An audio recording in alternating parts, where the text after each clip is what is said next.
Today I'm cooking breakfast, lunch, and dinner for our big family and sharing the quiet rhythm of our day. I'll take you through a few farm chores, show you how I attempt to make loofahs, and even share a little treasure I pulled from the trash pile this week. It's the small, unexpected things that make home feel special. So pull up a chair, pour yourself a warm cup of coffee, and come spend a cozy day with me. A morning starts with kids checking on the chickens, letting them out, collecting the eggs, and making sure that they have water and feed. Our weather has been a little crazy recently. We've had some nights where it was cool and called for some fire, but there's also been days where it felt like spring and birds are chirping. On Saturday morning, I usually have my rotation as to what I'm gonna cook for breakfast, and this particular morning I decided to make our Cracker Barrel copycat buttermilk pancakes. Blueberries were on sale, so I decided to add blueberries and pecans to the pancakes. So we still don't have a stovetop, but I'm hoping in the next week or so we're going to be buying one, and I cannot wait to share that story. So I have been cranking my breakfast on our firewood stove. And let me tell you, I actually think it's kind of fun. Why are your hands so dirty? I've been pulling all the weeds out. Very washing. But I'm making blueberry and pecan. Oh, I'm it. Are you wiping on me? Is that what you're doing? You giving me a hug and wiping your hands on me? Oh, you had nothing to wipe, so you're wiping on Mama? That's loofah. I asked kids that while I was cooking breakfast that they could help me pull the tarp where we had a garden, and apparently they had some overgrown weeds, and so they were trying to pull that out too. With our pancakes, I also cooked liver mush. Let me know in the comments, do you guys like liver mush? And while I was cooking breakfast, my husband was already on the farm trying to get the land cleared and get chores done. Now, let me take you back to North Carolina where I dig for trash. So when I pulled up to take out the trash, all the attendants know me. I mean, I only go there every day. So I was told that somebody just dropped off these two tables if I want to take a look to see if I was interested. Unfortunately, I did not have any more space to store or to haul it off, so I left it behind, but thankfully somebody else came after me and took them home. Then I checked out another area, saw this beautiful light fixture and what appeared at first a bread machine. But when I got a little closer and looked at it, it looked like the lid was not closing all the way. Y'all stay tuned because I'm going to show you a cool item that I picked up that's worth over $100. And look at that. I would have so picked this up, but it's missing a panel. But otherwise, isn't that pretty? I guess somebody could be putting it where you can't see the panel and still use it. It's pretty. I did pick up this cute cup from the trash dump today. It's from 1990s. And I thought it would be cute to wash it real well and then use it during Christmas time to drink some tea. And we also found this heater in trash today. So let's see if it works. Ooh. Beautiful, nice and warm. Now back to the farm. A few weeks ago, I stumbled on a new to me recipe for bakery style muffins. They looked beautiful. They had that dome, and so I wanted to try it since we had blueberries on sale at our local food line and they looked beautiful too, so I decided to make blueberry muffins. The recipe has listed both measurements in cups and in grams. I personally prefer grams because I feel it's a little bit more accurate, but I'm going to go ahead and share with you in cups if you plan on using, and then in my description I will list both in cups and in grams. In one bowl I measured out all my dry ingredients, and that's 4 cups of all-purpose flour, 1.5 cups of sugar, 4 teaspoons of baking powder, and 1 teaspoon of salt. In the second bowl, I measured out all my wet ingredients, and that was 1/2 cup of oil, and any choice of oil that you like, 4 tablespoons of butter. You want to make sure that it's melted and slightly cooled, 2 teaspoons of vanilla, 1 cup of milk, and then 4 large eggs. Mix everything together until all your ingredients are incorporated. Then you add all your berries. Usually I add about a tablespoon of flour in my berry bowl and mix it together, and that's so during baking your berries would not sink to the bottom. So here's where I goofed off. When I went to the store to buy my muffin tins, I ended up accidentally buying for the large muffin tin mold instead of for just a regular muffin tin mold. By the time I realized that, I did not want to go back to the store, so I just rolled with it. So this recipe gives 4 tips in making bakery-style high dome muffins. First, after mixing your batter, you want to allow it to sit for about 15 minutes. This will allow your batter to thicken up a little bit. Next, you want to fill every other muffin tin. Now, this will allow your muffins to spread and dome without running into each other. Now, next step feels very much counterintuitive. You want to fill the batter up all the way to the top of your liner. This will help with the height of your muffins. Finally, you want to bake at high temperatures. You want to start off baking at 425 for 7 minutes and then finish it up at 350 for about 12 to 16 minutes. Initial high temperatures allow for muffins to rise rapidly and for that outer surface to set. Now you can see right here where I made the mistake of using my liners that are supposed to be fitted for extra large muffins. As my muffins were rising, they didn't have anywhere to go, so they just kind of went up and over. Now, to be honest with you, we thought that those muffins were good, but they were a little bit more dense than we would have liked, so they tasted more like a cake instead of muffins. After baking, I made a quick trip to trash dump. Y'all, I am in trouble. Look at this chair. I'm trying to debate, should I get it or should I not? I think it's pretty cute. What do you think? Next, I decided it was time to work on our supper. My husband picked up 3 packages of country-style ribs on clearance at our local food line, so I figured I would utilize and make something out of that for dinner. In our fridge, I found a head of cabbage. There was also some pears. We had a bin full of onions, and so I decided to make cabbage-braised country-style ribs and improvise using ingredients that I had on hand. First, I seasoned my ribs really well. I added all my favorite seasonings. You can add salt, pepper, garlic powder, onion powder.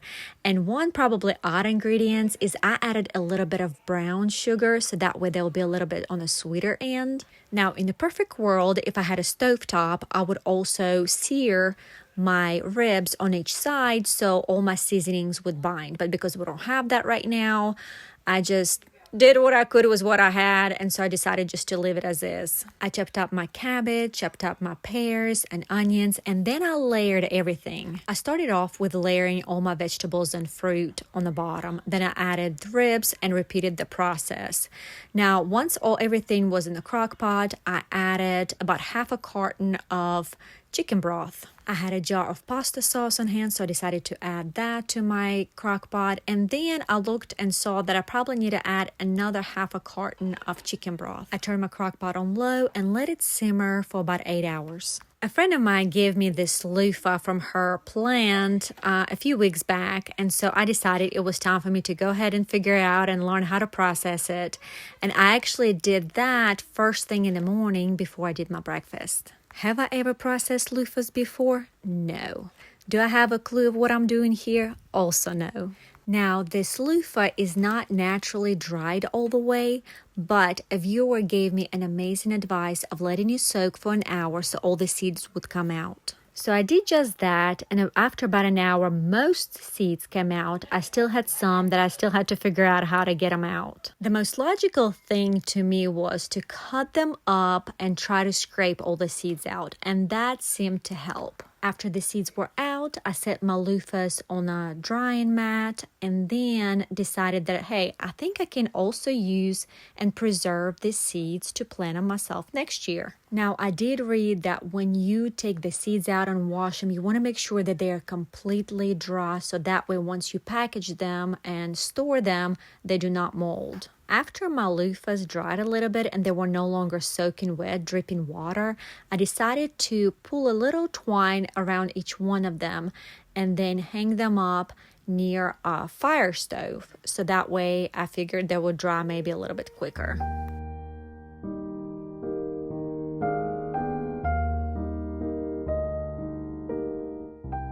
before you know it, it's time to make lunch. I had some discounted ground beef in my freezer, so I put it up that in the morning to unthaw it. And I decided to go with meatloaf. Y'all, when I say that this is the best meatloaf, I truly mean it. We used to not like meatloaf. I used to not make it. And then one day I saw this recipe on social media and decided to give it a try. And then my family liked it so much that I made it the following week. And now this meatloaf in our rotation of lunches or dinners that I make for my family. In the bowl, you combine 2 pounds of ground beef, diced onions, minced garlic, and 1 package of stovetop stuffing mix. Adding stuffing mix to this recipe is what makes it so unique. You want to mix everything together, add 2 eggs, half a cup of milk, and some Worcestershire sauce. Instead of patting it out in one big meatloaf, I make 4 small ones. That way, I can add as much as possible of the sweet sauce to the top of my meatloaf. My kids always fight for the piece that has the most sauce on top. Now, for the sauce, you add half a cup of ketchup, and here where the struggle got real. I did not have enough ketchup in my ketchup bottle, and I did not want to go to the store just to get another bottle. I looked through our fridge and I found a stack of little ketchup packets that I'm pretty sure belonged to my father-in-law. So I decided to put them to good use and squeezed each one by one to get my half a cup of ketchup needed for this recipe. Then you add 1/3 cup of honey barbecue, pick whatever favorite barbecue sauce you have, and then 2 tablespoons of brown sugar. Mix everything up and then slather as much of the sauce on your top of your meatloaf as you possibly can. Because when I say this is the best part of the meatloaf, I truly mean it. Then put it in the oven and bake it at 350 for about 40 to 45 minutes.